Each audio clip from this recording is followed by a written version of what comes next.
Welcome back, everybody, to Healing You with Gloria Lybecker. I am your co-host, Anna Levin, and I am very excited for today's topic. Gloria, welcome. Thank you, Anna. I'm looking forward to the conversation. Me too. Today we're talking about not fitting in, a very seemingly common, but very, very true and real thing and experience that most of us go through, especially as children. It starts as children, and we carry it through our adulthood, and we don't even realize how much it really affects us, right? So where do we even... Human struggle. It really is. It's a struggle that many times we don't even really talk about, but we think that maybe we're the only one with this struggle. Yes. I remember having conversations with my children where they go, wait, not everybody's like that. They're surprised, right? And so having these conversations, I think it demystifies a little bit of, the things that we don't talk about, the unseen, that we hold inside. What's your experience of not fitting in? Well, I had the experience myself as a child where I was the observer. Like I'd sit back and I'd watch other people and I'd actually think, how do they do that? Just their conversations or the way they were engaging with each other and just feeling like an outsider. Mm-hmm. Sometimes feeling like I just don't belong, that I was odd. And I've had several clients, children as well as adults of all ages, where they have this thread that kind of runs through the tapestry of their life.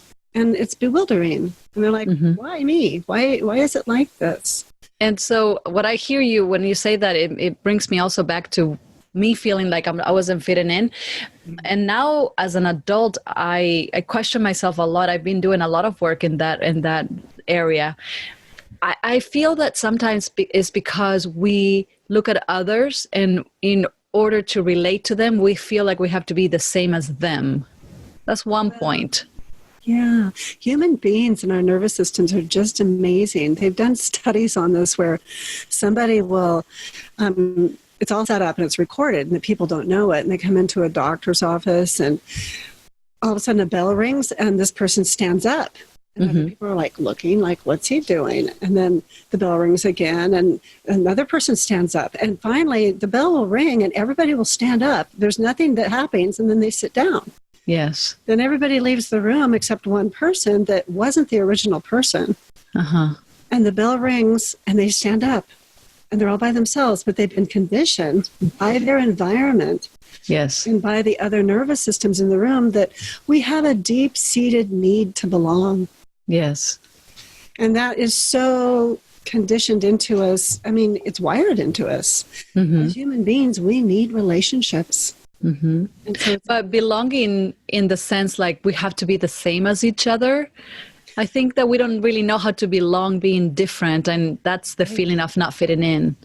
Yeah. And I think that happens for us, in my experience, when we're little.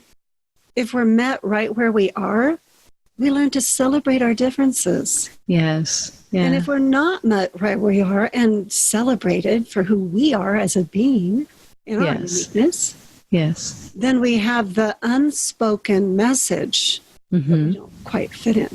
Yes.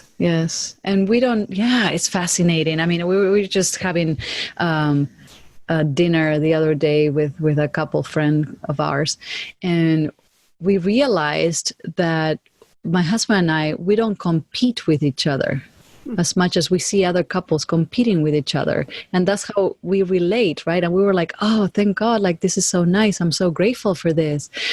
Instead of competing, you just build on each other and you support each other and you love each other. And of course you can be truthful and honest and say tough things to say from a loving place, but that I see that a lot. And so it makes me wonder if that fitting in, that need that you're talking about of belonging, it's really, what's the word? Tinted? It's, tinted. It can be, might be by is it nature? Is it nurture? Yes. Things that really do affect the way that we evolve and develop into who we really are. And so So part of that is we need to have the experience of somebody accompanying us and getting us and meeting us right where we are. And through that experience, we actually develop our own capacity to meet others. Mm-hmm. But if those experiences haven't happened, Mm-hmm. then we don't know what's going on. And as human beings, if we don't really know what's going on, we can't see the pattern, then we start to check in with ourselves to ask ourselves, and because we can't talk to somebody else about it. And then our left hemisphere will fabricate up a story for us. Yes. Must be me. Yes. It must just be me. And then we start to believe that inner voice that can become a pretty lacerating witness for us. Yes. And then we can actually add on a new layer of, oh my God, well, if they do see me and if they got to know the real me, they won't like me. Yeah, exactly. Would they even like me? Yeah. And because the need for acceptance actually is truly self-acceptance. Yes. And when we are able to have that experience, it can be radically different. But so do you agree with me? Because I've been working a lot on that, because the line of work that we do, like you, is a little bit more out there. And although it's super necessary, sometimes people don't quite, and that's why it's important to have these conversations, because sometimes people don't know the depth of, what we do. But so I've been working on just standing in my truth and not so much worried about how people will receive it, but rather focusing on what is it that I have to offer from my heart, right? I don't believe, though, that we are able to, well, maybe yes, maybe in an enlightened way, but to completely eradicate that need of wanting to be accepted by others. It's so innate in us human beings. Mm-hmm. And what's your take on that? Or, am I making sense? Yeah, you are. And I think a lot of it are our perception, our perception of what is that. How I work with it is slowing down the conversation either within myself or with a client to slow that storyboard down, that conversation that's inside that even has like a movie that's going about catastrophization of what it's going to look like. Mm-hmm. It usually isn't a real positive spin unless we've done this inner work. And when we can slow it down into just one microsecond moment in time and just meet that person right there in the experience instead of in our mind. So it's really heart work. Yes. It's open heart work. Yes. And it's like microsurgery in the fact, but it's gentle. It's exquisitely gentle. Yes. And because it's tender area, because it's very vulnerable. Yes. To feel exposed that people are going to know this about me. And yet to be met there by another being that gets it. Mm-hmm. There's the experience of feeling felt. Yes. Where you're no longer wrong. Yes. It makes sense. It's like, well, no wonder I've had that experience. And there's a relaxation that happens through that process that is just almost wordless. Yes. Yes. Oh, profound. I love it. I love it. It is wordless. And so what happens, like, I love the work that you do, Gloria. I can talk to you for hours, but because it is fascinating, because I feel like a lot of us, even though we're adults, we have that little child inside of us that is longing to be heard, that is wanting to be, like you said, felt, and so healing. It's so healing. But what happens, like what kind of, support can a person have after they do that work with you, for example? And when we go back to, maybe some more unconscious friendships or unconscious marriages or unconscious, people that are not in touch like you are. So in my experience, what happens is when we do that slowing down, and we've talked about time travel empathy before, but it's really accompanying that inner experience that wasn't accompanied. And sometimes it needs to have that happen several times, just like a small child, a toddler that's learning how to navigate away from mom or dad, and then they come back and they want to make sure here. They got to do that several times. when we get older and we receive support, sometimes we need to have that repetition so that inner experience trust that they really can trust, right? Even now. Yeah. And then we develop an inner, like, I'll have my own inner Anna, and you'll have your own inner Gloria. So when we're out in the world and then we get into a new experience with different people, and all of a sudden this other person isn't meeting me where I am, I can slow down in my inner world, in my inner sea, and I can pull up my inner Anna, right? Oh, I'm not alone. Oh, I make sense. And I have that accompaniment from within me. Yes. Everything we need, we actually have within us when we have the accompaniment to discover that it's there the whole time. Well, why is it? I so agree with you. I mean, I probably a few years ago, I wouldn't have agreed with you because I was on a different path, but this is my path. And the one of discovering a more intimate relationship with myself. Yeah. Why do you think we are so scared to look inside of ourselves? Because we weren't accompanied, and when we weren't accompanied, we started this storyboard where it must be my fault. Because we're raised in a paradigm that is power over most of the time, or critical, judgmental, and it's really kind of a fight or flight experience. And until we get to experience life differently, radically different, where the relationship is what's really important and matters, and we slow down time to be with it, you know, when we are in that kind of a relationship where there's collaboration and there's partnership and mattering, and there's not the hierarchies, right?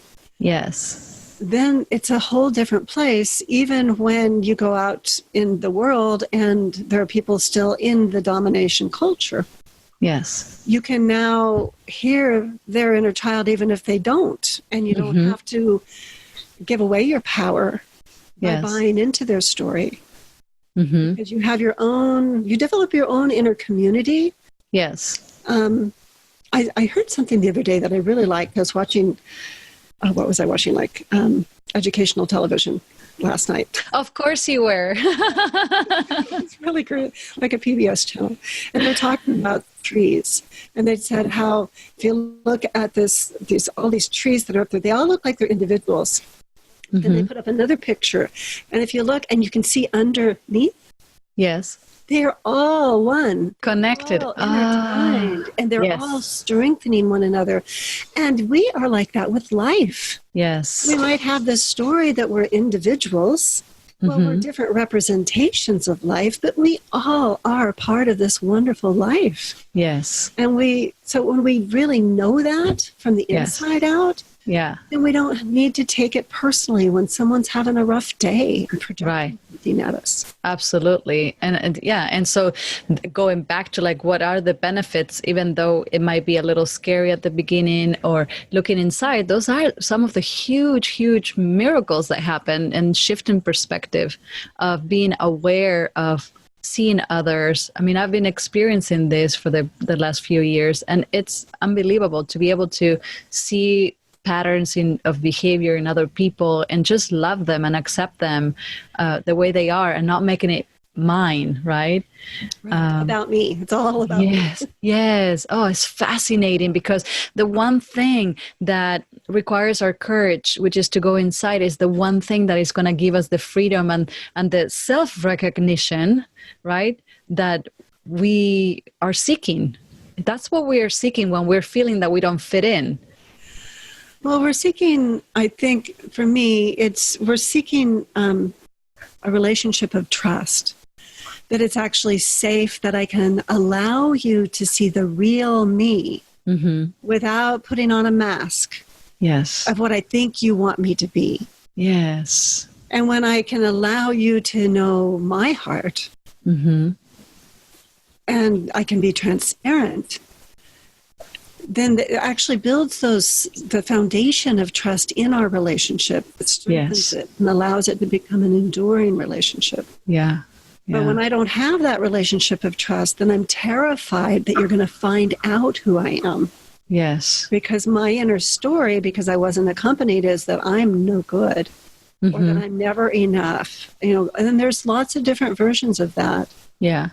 But how do we reconcile that a little bit? Because a lot of us, for example, we adore our parents, and some of our parents, they had different ideas of what we should be doing as adults, for example. Oh, yeah. So how do we I mean, it's just fascinating because it goes really deep.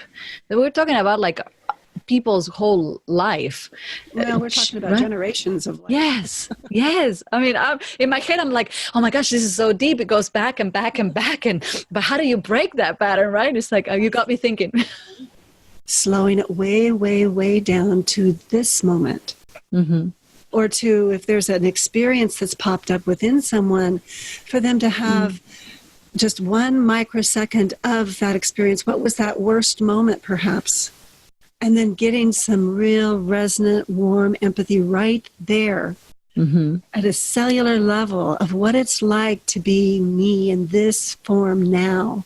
And give ourselves the permission to be ourselves. Yeah, as we bring up that moment in time, we go into our body right here, right now. And that's another way of saying time travel, because our imagination or the memory comes up, but what happens, what's still alive in my body that's running this pattern? And then getting some empathy for that. And I had a session, it's sweet, dear client I've worked with for years, and there was horrendous neglect in this one's life. And being even able to hear the story when they start to come up, when there's like a kaleidoscope of life experience that was never lived or shared or felt by another human. And they want all of it to be heard, because then finally there's an open door and it just wants to pour out. Yeah. And so slowing it down again for any one little moment that I can hear that pattern in, and just speaking to that child within. Yes. And just really slowing it down to what happens in your body when you receive this, and staying very, very relational. And of course, this person wants all of their parts to be heard all at the same time, because they all have been missing this. Right. And just, of course you want that. And we'll take as much time as you need for each one of you. Because it's like there's such a splintering or a fracturing that can happen within the being. Yes. And each moment does matter. And to be actually given the gift of time. Yes. Especially in our culture now. Yes. That's radical. Absolutely. Oh, vital. Like I always tell you, I mean, like I need to travel to where you live, because I mean, that is precious. I mean, those of us who want to grow and demystify and get, the truth and perspectives and see life without those blocks, this is the work that is priceless. It really is priceless. I was going to ask you something and it slipped my mind. Well, it's priceless because we finally get to have this moment in the now. Yeah. That what's wanting to emerge is welcomed. Yes. And it's not made wrong. It's not judged. It's welcomed. And when we're welcomed, there's something that happens at a cellular level. Yes. That myelinated sheath of our DNA, it transmutes, and boom, we get to have freedom. And the pattern gets to drop away. Yes, that's what I wanted to say, because as you were talking, it just, you remind me of how much we underestimate how sensitive we are. And so we close up. And how come we live life fully if we're closed up, right? Yeah. So we close up for really good reasons. Yes. Because our body, our implicit sea of experience, it's scanning our environment through our limbic system. Remember the limbic system in the brain of the hand? It's always scanning our environment. I can't even remember the number right now, like milliseconds. It's so many times. And it's scanning. Am I safe? Do I matter? Am I safe? Do I matter? Yeah. Any time that we experience that we either were not safe or we did not matter, our body never forgets it. And it recognizes all the bodies in space and all of the micro expressions. And when we don't even know, all of a sudden we're stuck and we're stopped. It's because something from our ever-present past has emerged. So when we can slow down and develop our capacity through being received and held and practicing this way of being, to hear the body speaking, what is it telling me? and to breathe into your belly and to trust the moment and to welcome whatever it is. It doesn't even have to be words. We don't have to get it right. Right. It's about being present. Yes. It's, you know, I love that. We don't have to be right. I mean, it's so ingrained. It's so ingrained in all of us. So I love it. So, how long would you say it would take someone, and I know everybody is different, but like if somebody were to work with you on this pattern, for example, of not feeling not wanted, not fitting in, like what does that look like?